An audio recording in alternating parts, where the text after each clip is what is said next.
day 2 with an insightful panel discussion on greening the real estate market, the development of a sustainable real estate sector. I will start by introducing our session moderator for the first session, Sriram Kuchimanchi, founder and CEO of Smarter Dharma, an Ashoka Fellow and an Autodesk Social Fellow, recognized for his impactful work in NGO technology and sustainability, both in the US and India. He holds a degree in sustainability management from the Presidio School of Business. He has collaborated on policy implementation with governments of Karnataka, Andhra Pradesh, and he frequently partners with academic technology institutes to discuss sustainability and the circular economy. Our fantastic panel walking on stage has Shen Chiu, the National Development Director for Investa, one of Australia's leading diversified real estate platforms, specializing in fund management, development, and property management services across the real estate spectrum. He brings 25 years experience and has been instrumental in creating landmark developments across Investa's 14 billion real estate portfolio. What a profile. Shen is also one of Investa's innovation champions and a strategic thought leader on the current and future implementation of property technology and sustainability. Shen, welcome to the chat. We're looking forward to hearing from you. Can we have a round of applause? And now let me introduce you to Dr. Anumitra Mirti, founder and managing director of Environment Resilience Planning Private Limited. It brings over 24 years of expertise in sustainability, climate resilience, and strategic environmental planning. Her career spans academia, private sector, government agencies, including the World Health Organization and Asian Development Bank.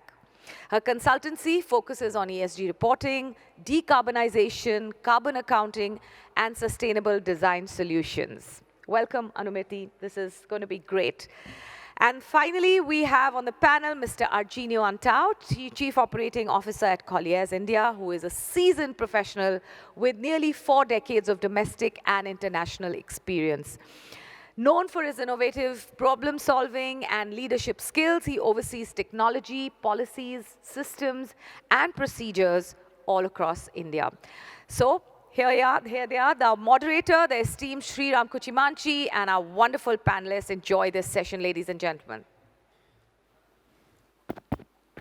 Thanks, Mini. Hi, everyone. Good morning. I know this is the first session, but I promise it's going to be very useful. And personally, the good thing is she's made my job easy. She's introduced them. I don't need to do that anymore. Sustainable development is one of the most important problems, and I'm glad this is the first session for the day. In fact, I'm sure all of you have heard, CREDAI a couple of years ago made a very bold pledge. CREDAI is saying that if India has a 2070 net zero goal, CREDAI is going to be 2050 net zero, which is a fantastic goal. So cheers to all of you. I hope this is going to set the trend for the rest of the country and all the other industry leaders. And I hope today we're going to shed some light on challenges, opportunities, and also what can we learn. I mean, this is a fantastic idea that we're doing in Sydney, a city which is known for its own sustainability and being very progressive. We have folks here who can talk about that. We'll try to bring Indian context. My aim is also to see if we can have open chance for some questions. We have a slightly lesser audience than all the tables here, so if you guys can be aware and ask some questions at the end, it'll be fantastic. I have a couple of things to show. Oh, there it is. So I want to set the stage, and for some of you about India. By 2034, India is going to have this staggering growth rate, right? We're going to build 100 million houses. You are all going to build 100 million houses. Nearly 3 billion commercial. And I'm not even talking about the other kind of buildings here, just commercial spaces, close to 3 billion square feet. India is getting closer and closer to being on the top in terms of cement consumption, right? And the market is a fantastic market, 1.3 trillion. Again, it's a conservative number. If anything, this number is going to increase. But the most important number you should all pay attention to, that 42.5% of India's population is going to start living in urban centers. You're going to build houses for all of them, right? And it's a staggering thing. In fact, by 2060, we're going to be 65% India is going to be urban. So building urban centers is going to be very, very critical to India. Now, here's the bad news, or the reality, I would say. Of the top 4 greenhouse gas emitting industries in the world, buildings stand either second or third, depending on the situation. They continue to be huge greenhouse gas emitting industry. However, now here's again the opportunity, which is what made us and people like us work in this space is, unlike the other 3, which is energy, transportation, agriculture, buildings have the highest greenhouse gas mitigation potential for the least capital. Why? Because buildings live for 50 years, right? So you build it well, over a 50-year period, you're going to realize positive value out of it. Energy, transportation, agriculture do not have that. That's why there's a huge opportunity of business as well as positive impact. And so it's an exciting thing. We've all seen this. This is a state of affairs. In fact, 54% has actually gone up higher. Water is a big problem. I was talking to a panelist offline and telling them that energy is an issue, but water is a bigger issue in India. Right? It continues to be there. Now, introduction to panelists is done. Thank you. This is what I want to shed light on. If you can focus today, and the panelists are going to answer questions on what is the responsibility for all of you. What kind of a business case is possible for sustainability? Many of you still would think that, is this really possible? Is this something which I need to do as a real estate developer? Can we get some answers to that? What kind of an approach works out? Asset management and new technology and new ideas. The aim is to get answers to this. Okay, so I'm going to start. First question to all of you. Sustainability and urban planning seem to be common terms used and loosely together. How do you put them together? Especially in a developed city like Sydney, you can see that urban development and sustainability came in together. Can you give some examples? And also, what is the responsibility for a real estate developer when they're doing urban development? I'll take the lead on this one. But before I start, I just want to welcome you all today. And in Australian traditional way, we do the welcome to country. So I just want to acknowledge the traditional custodians of this land. We are all meeting today, the Eora Nation, and also Warami. Warami is hello in the Aboriginal language. But my welcome to country always resonates with my personal background.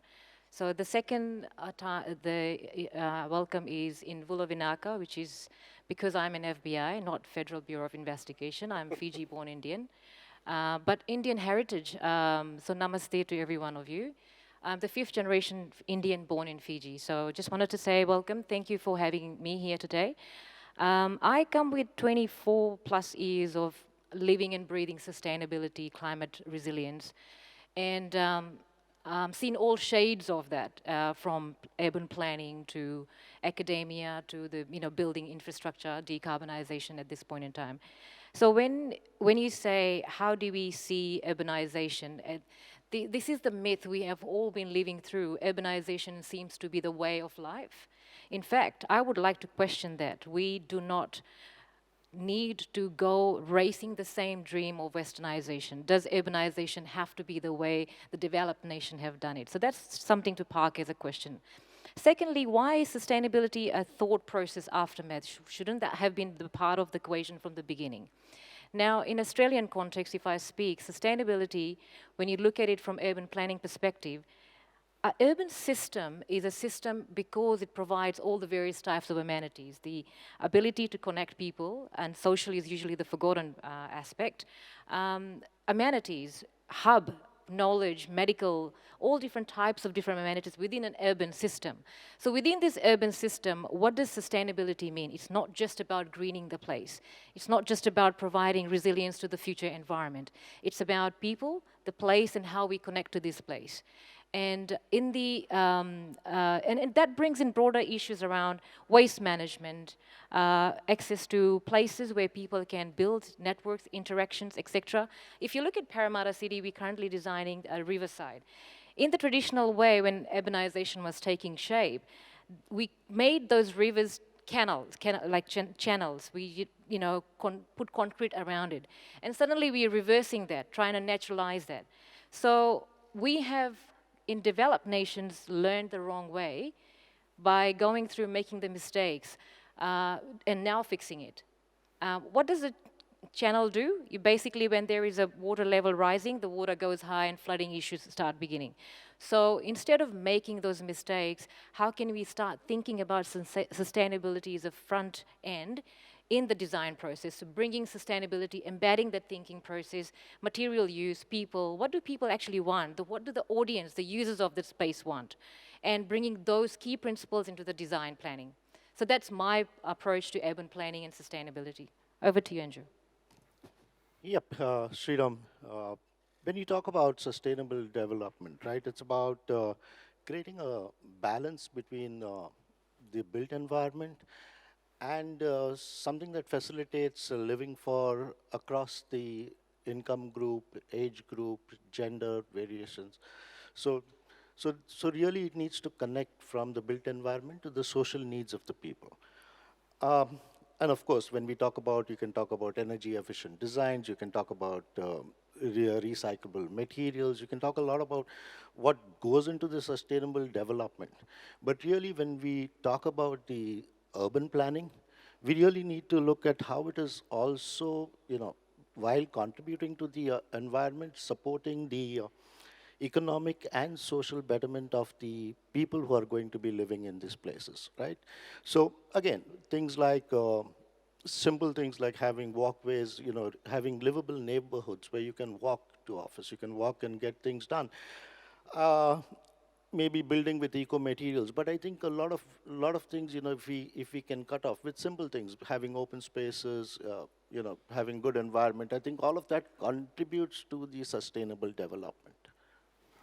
Super, thanks. Geez, hard to follow those answers. I guess when you study developments and you look at urban design, you're probably looking at key attributes of a location that you can then sell or lease or make a development profit from that development. So, your location, proximity to schools, to medical facilities, to roads and infrastructure, to your work, and shopping as well. And so these are sort of, when you're looking to invest or you're looking to develop, you're looking at the core attributes of that. And urban development generally focuses on a city where there was transportation, there was goods, there were working places, and then it slowly sprawled from there. And so that's why we see major cities having high density, because they're small and you want to be close proximity to where the core areas are, and then they slowly sprawl and they move into suburbia. And so that sort of urban design is led, I guess, through sort of social, economic factors. But from a development perspective, those are also the kind of key quality areas where a lot of the amenity is already built in. But then you slowly spread from there and you're slowly starting to develop those. And you see that urban design kind of context around how do governments then build infrastructure to get to those other places. And on the sustainability side, it's just one of those levers I see, and probably most developers see, as how you contribute to what you're actually developing. So is it a lever similar to any other amenity? Is there a quality there? As you get more urban, you lose green, you lose nature, just by the lack of space. How do you make sure you create that? We start talking about green roofs.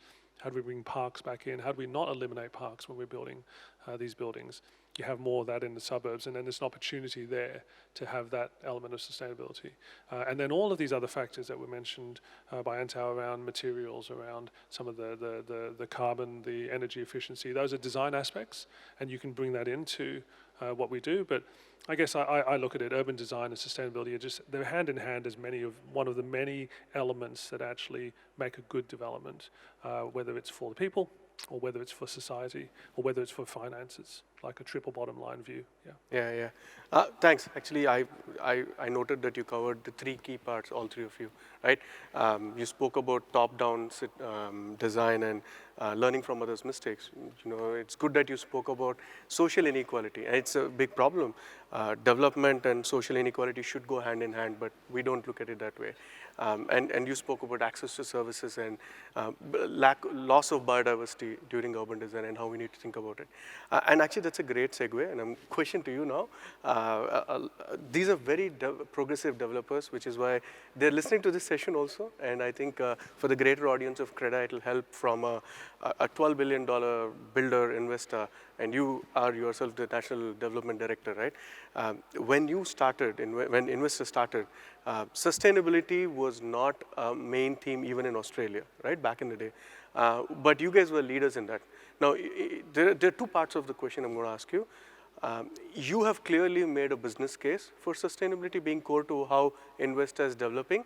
There must have been challenges of internal stakeholders and external stakeholders and making them agree that, hey, sustainability is required and it's an important part. So how did you make the business case? I think that's a challenge many developers in India have. They look at it, it's not my problem. How do you make that happen?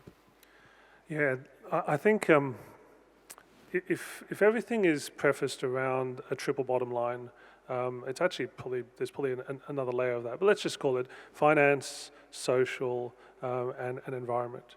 And you're always trying to balance those things. And so any business, especially a large corporate business, has a lot of external investors, and they themselves are driven by those factors. And at different times, different cycles, different people, different agendas, each one of those may be sitting higher on the priority list. The sustainability journey or the environmental journey for Australia, the Green Building Council, set up as a regulatory body, a ratings standard body back in early 2000s.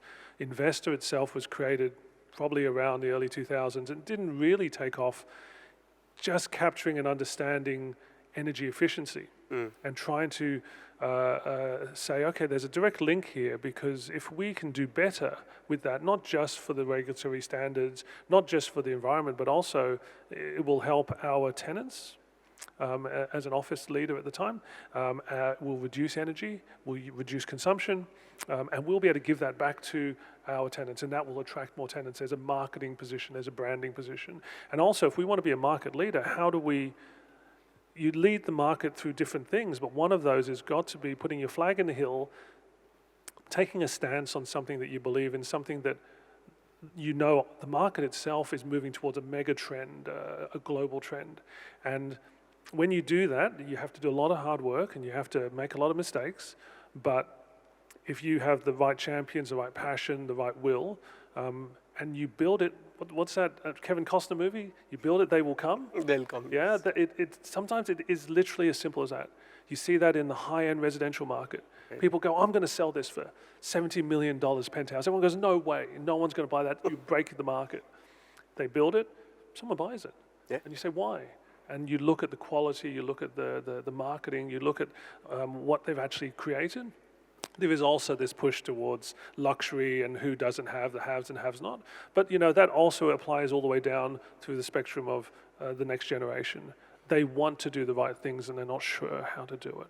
And we, as people already in the market for many years, we have to lead. And they come to work for us. They come to occupy our buildings. They come to buy our buildings for exactly that reason. So it's difficult internally, you're right. If you look at the board and you look at the investors, there's a very monetary driven. Yeah. But over time, that has slowly shifted to a much more equal balance of social value and environmental value. And so, yes, it's not an easy journey, and it's not something that I can give you a one-liner to say you should do this, then it will happen. But I can say that our journey has been making a lot of mistakes, setting targets that showcase us over our competitors, picking what those are, understanding how we're going to get there, what it's going to cost us, and then putting up, regularly challenging ourselves, pushing and getting there. And the funny thing is, with the development, as everyone here knows, it's not a 6-month, it's not building an IKEA cabinet in a day. These are 5-year, 6-year projects, maybe 10-year projects. And so by the time you start, you've got to think what the world's going to look like in 10 years. And if the world even changes in 3 years, if you haven't forward thought that, you're already selling an out-of-date product. So you really got to push yourself. Yeah. Read the tea leaves. Yeah. Anto, you want to add something? So I think what Shen just said, right, about taking the first step, build it, and then I think you're going to have people who are going to take up that space. I think that really resonates with how we need to approach the sustainability angle. Right now, somehow or the other, we need to become leaders. And as much as we talk about it and we are looking for solutions in the market that we can incorporate into the system, I think there's a lot of research that needs to go into researching the materials that we can use, right? So we're still talking cement, we're still talking steel, but there are alternatives. Yeah. Yep.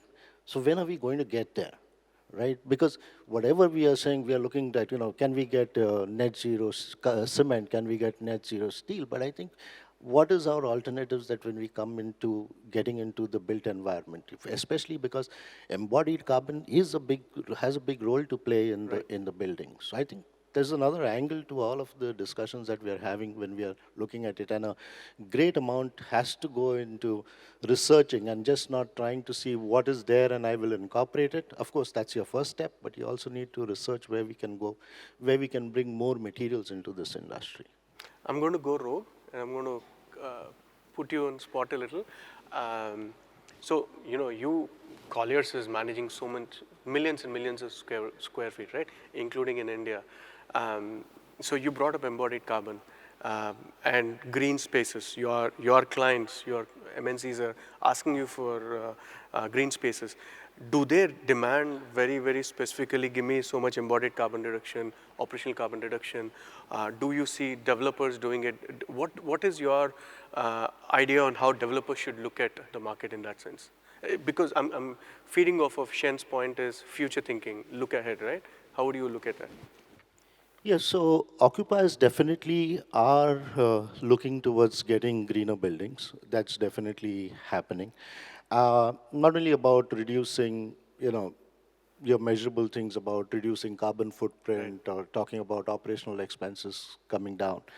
But I believe there's a great amount of focus on their brand, on the ESG principles of corporate side, right? So let me just throw you some numbers which I've jotted down here. So during the Q2 of 2024, we had around 13 million square feet of office space in the top 6 cities, which were leased in green certified buildings, right? That was a 24% year-on-year increase in the market. Bangalore and Mumbai had the highest leasing with over 50% in Q2 2024. Right, so and around 80% of technology as well as engineering firms prefer taking up spaces in green building, right? So these are the numbers that we are talking about. So occupiers, 80%? yes, in technology. This is research. We've done, Colliers does a lot of research on the papers of what's happening in the market, and these are the you're people. saying anybody building a commercial grade A building, if they don't think green, they're not going to get good. Yes, so the developers per se don't have, are catering for that increased demand that's happening. And if you look at it, so suppose I look at some more of those figures that I was talking about, we've got currently nearly 500 million square feet. It is almost 70% of the grade A office space that we have, which are green certified. Now, it's not mandatory for us to be green certified, but these are the numbers that we are talking. And in the next 2 or 3 years, we expect nearly around 150 million square feet of space to be further coming up, and again, we'll have another adding around 100 million square feet of green certified space.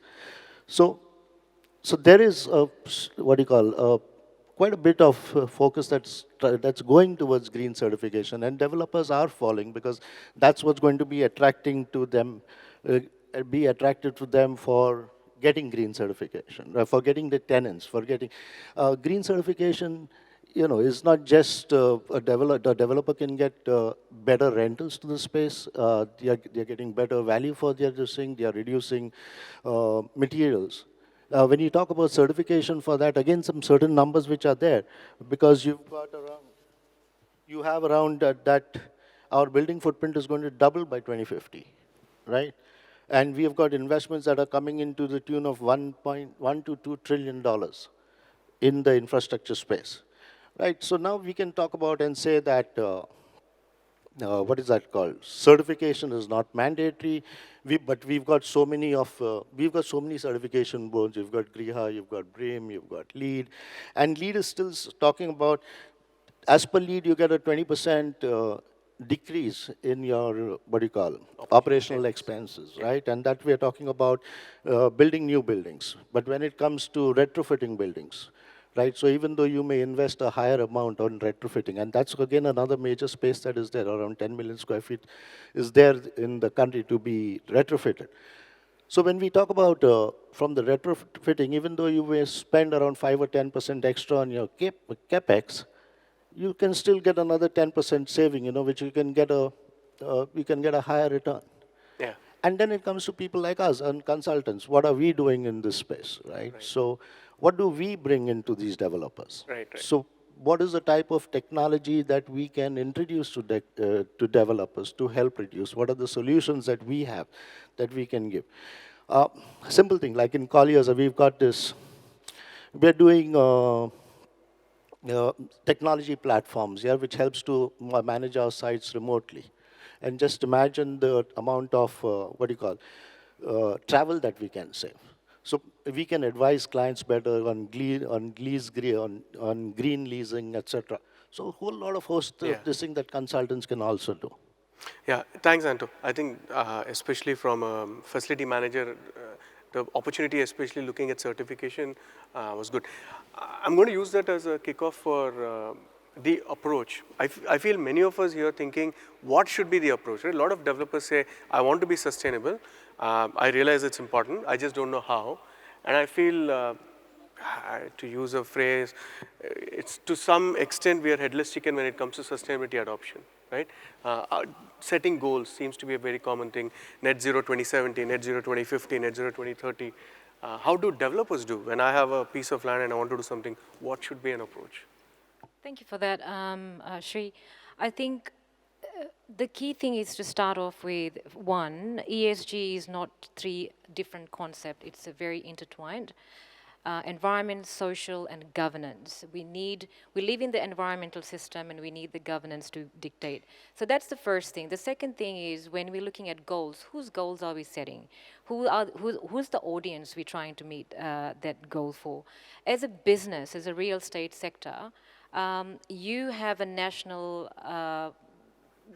it's not a mandate, but it's a voluntary 2070 requirement, and you guys in this forum have made a commitment for 2050 net zero. What does that net zero actually mean for you?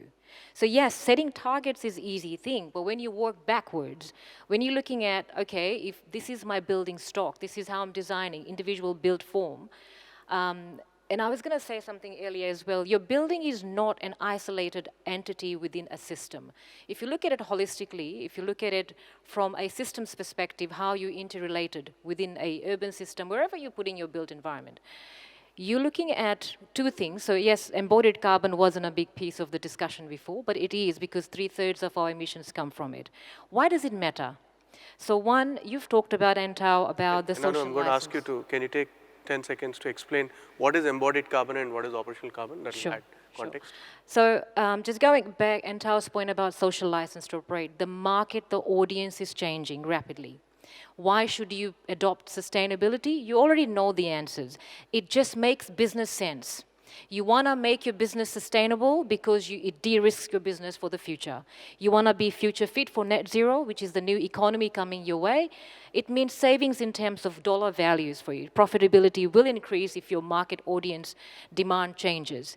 Why should you lead the way? Because if the material that feeds into the supply chain is rapidly changing, India has a brilliant opportunity here as the producer of a lot of the raw material. You can be the leaders to bring on the new system of thinking. As leaders of this nation, you guys have the opportunity to not only just build the skills in the sector, upskilling is a big part of this process. So sustainability is not just about putting open spaces and green spaces. It's about understanding your footprint. So there's two key things. 2/3 of your emissions in the built environment is coming from your embodied carbon, and which is the material used. Steel, concrete, and concrete is going to increase rapidly in India. So what does that mean? How do you remove the kinkling process from the system? How do you make sure your construction C&D material is not going to landfill? It gets recycled, reused, repurposed. There are multiple opportunities in the built environment sector because 21% of the global emission comes from it. There's lots of numbers you're probably aware of. The rapid consumption behavior globally in terms of construction is threefold bigger than after COVID. So if we are currently consuming 1.5 planet per annum, where is the natural resources coming from? You think your business will become better if your resources or your supply chain is getting more expensive? It just doesn't make business sense. Your buyers are changing. The new millennials are coming into the market to buy the new homes. They want better homes. They want water supply. They want amenities. They want access to places. They want to work in the place where they live. They don't want to travel far away because they have to be carbon footprint from travel. So when you're having to think about built environment, think holistically. One, embodied carbon is the biggest driver in Australian context. I've been part of a few different, and with NGO 2 years ago, we also initiated the decarbonization of the construction with academia. The point is, yes, we need more awareness, understanding, research. What are the material? Where can we access that? How can you become part of the equation is by supporting innovation. You know you need X, Y, Z material in the supply chain. How can you become part of the solution? How can you initiate the demand to change? Because if it's a simple logic, if the material is getting expensive, you will be paying higher price. So what can you do to initiate a supply chain which has got low carbon into it? Built environment has the highest emission factor, but also if you look at it from a human lens, you live in urbanization is growing, 2/3 of the global population is living in urban centers. Every urban center you look at it, why do you think everyone's trying to green the place up? Because built environment, cement, has the highest amount of heat trapped in it. Human health is rapidly becoming, declining because of heat stress. Urban centers are so hot these days. The urban heat island effect, you would have come across that. That's why a lot of cities are trying to green, and there's a national initiative in Australia to make all our cities green and livable. Because within this microclimate of urban centers, the heat trapped is intense. There was a new trend in Australia. Everyone was building dark-colored roof housing and etc. Then suddenly the research came out that as soon as you put a black roof on it looks fancy, you are actually increasing the temperature in your building by 2 degrees. And that has human health effect. As a result, now there has been a sudden shift towards changing the roof colors and panels. So similar thing like that, if you are building in a built environment into a system where already high intensity heat, India's temperatures are skyrocketing. And it's not going to get any better. Climate change is a real thing. Temperatures are rising. So how do we make sure we build not only for a net zero future, but also for a increasing climate risks such as temperature, such as flood risk, etc. What does that actually mean for you? Unpack that. Work with your team, build the capability within your teams to understand what does decarbonization look like. Why do I need to set a target for my team to become net zero? And what does that net zero mean in terms of embodied and operational? So take one step at a time. You start now and you will start building that. And I'm here. I'm always happy to help. Thank you. Had to add that one. No, that was good. So, I'm sure a lot of us are wanting to hear what is next. So can we take 1 minute each and give very specific example of what you've seen? Shen, do you want to explain a success story of building something really sustainable? And you can always throw the business angle of, I've done this project, this is the kind of things we've done, this is the kind of value we created. That'll be great. I don't remember this question in the past. It wasn't there. It was made that up. And you came to me first. Yes. I appreciate that. I was thinking while we were talking, there's this, at least on the stage, we're giving everybody a bit of a call to action and some kind of high-level facts. But when I come to these conferences, I want to learn something. Maybe there's something I can actually implement. So, most of my stories are around office buildings, and I apologize for those in the residential space who would like a specific residential answer, but maybe there's some things you can extrapolate from that. So in 2013, we kicked off one of our most successful buildings. We were still early in the journey on operational technology, PropTech, and England had recently started talking about mandating the three-dimensional BIM modeling. So they wanted people to fully digitize all of their documentation to get all the way through to a set of documents fully three-dimensionally modeled, which you could then take materials, quantities out of, as well as costs, as well as understanding in the operations of the building where everything is. So fully three-dimensionally digitalization. And that got mandated in sort of 2017, 16. We finished our building in 2018, and we pushed exactly that.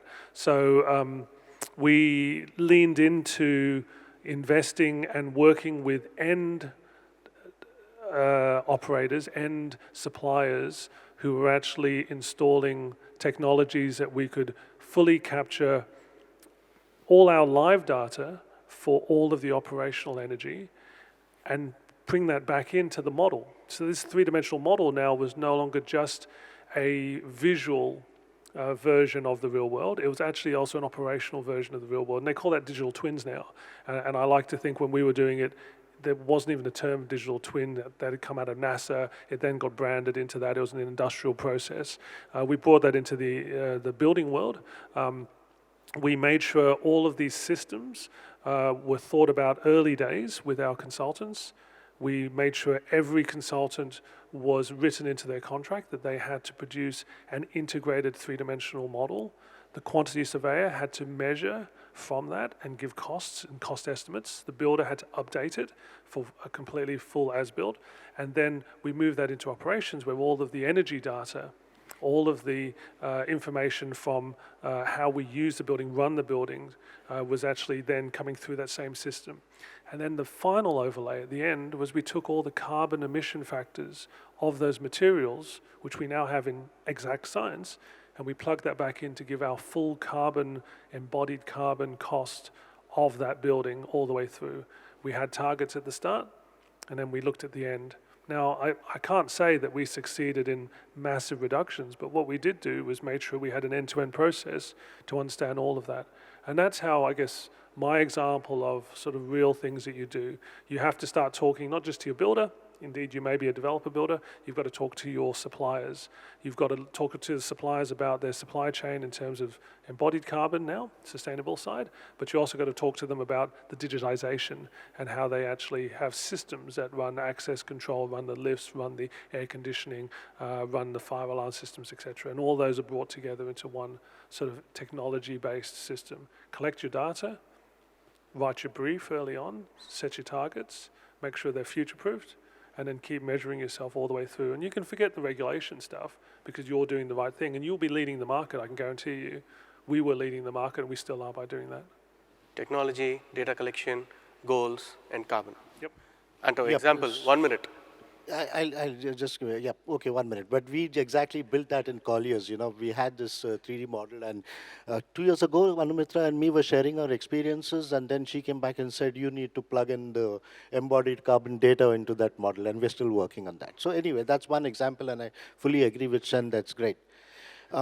But you know, if you talk about personal examples, now there was an occupier tenant who came back and said, you know, retrofitting a building. He says that, okay, you know, the materials that are, you don't need to dispose of the material that you are dismantling here.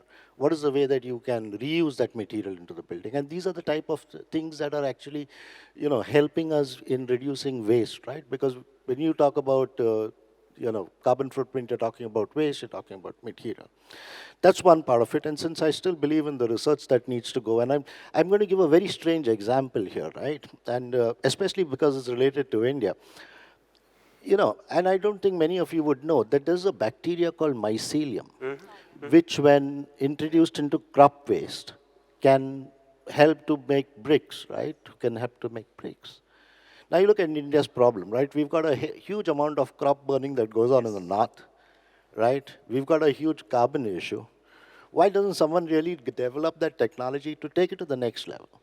Just to let you know, one of the sponsors, REAP, has a startup which is converting mycelium, using mycelium to convert crop waste into bricks.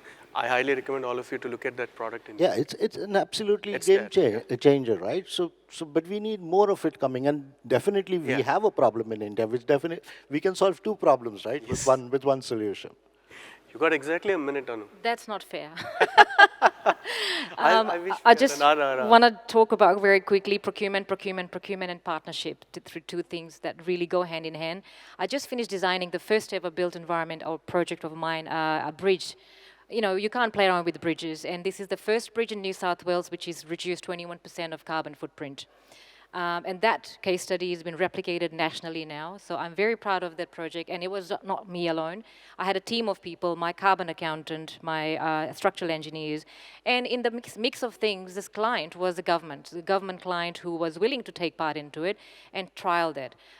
So that makes a huge difference when you have the right partners and right stakeholders in the mix of things. The other important partner was the Boral, the company that makes cement. So working in partnership to identify the opportunities for rethinking design.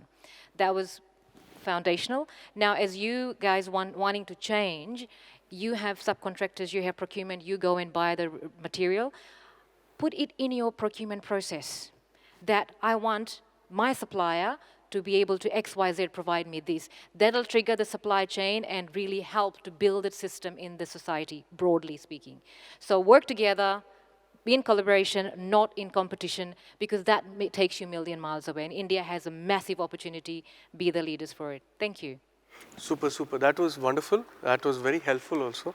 I have this onerous task of summarizing this whole thing, but there are these keywords I picked up. I don't think we have time for questions, do we? We don't have time for questions. So we're going to be around, all three of them, and I'll be around here. Please reach out, ask questions. But summarizing, this is what I figured I understand. I love what you said, lead from the front. It's a challenge to convince internal. If you convince internal stakeholders, external is there. I would stress on this, using my own words on that, that your customer is not unintelligent, they're very smart. You got to believe that they understand climate change, they're asking the right questions, and it's a matter of getting yourself ahead of it. And think of the future. What you build today, 3 years from now, is no more future ready. You should be thinking of what is 5 years from now. I think that was one thing. Procurement was a great thing. Supply chain, look at your supply chain and you can have a domino effect on the industry. You ask for better, they will give you better. Mycelium kind of products are there. I also want to say about the whole importance of goals-driven approach in design. India has a goal, CREDAI has a goal. You should every time think that if I'm building this building, how is it contributing to CREDAI's 2050 net zero goal? Every building you design, you develop, if you think like that, goals make a lot of sense. You have financial goals. Now we are telling you having carbon goals. I think that's a fantastic way to do. That's the best way to achieve this a very, very progressive goal CREDAI has set. I can go on to talk, but thank you so much. It was very enlightening for me, and I'm sure for others also.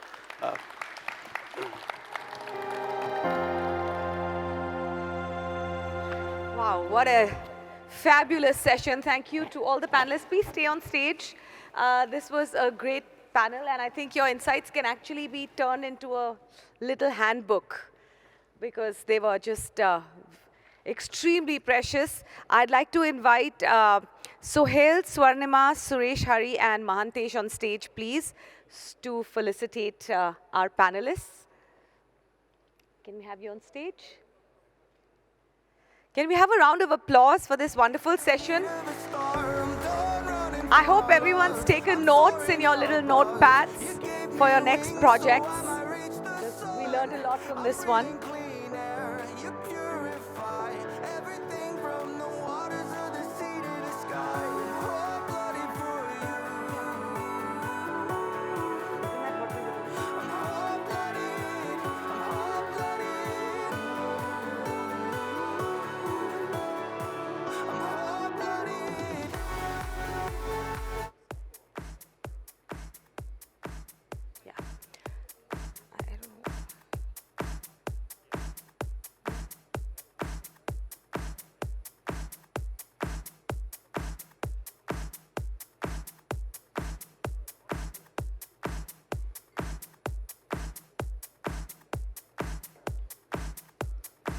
Thank you so much.